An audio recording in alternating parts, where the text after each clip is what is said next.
اور اپنے روزوں کو، اپنے یہ عبادتوں کو اس مہینے کے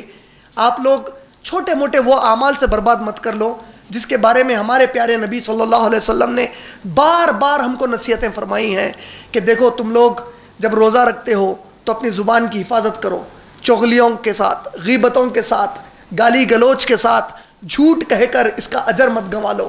عبادتوں کو مت ترک کرو۔ تو ماشاءاللہ اللہ سبحانہ و تعالیٰ سے دعا ہے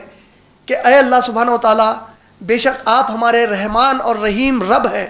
یہ آپ ہی کا احسان ہے کہ ہم کو آپ نے مسلمان پیدا کیا، یہ آپ ہی کا احسان ہے کہ آپ نے ہم کو صحت عطا فرمائی، یہ آپ ہی کا احسان ہے کہ ہم کو توفیق دی کہ ہم آپ کے رمضان کے مہینے میں عبادت کر سکیں اور روزہ رکھ سکیں۔ اے اللہ سبحانہ و تعالیٰ ہمارے ان روزوں کو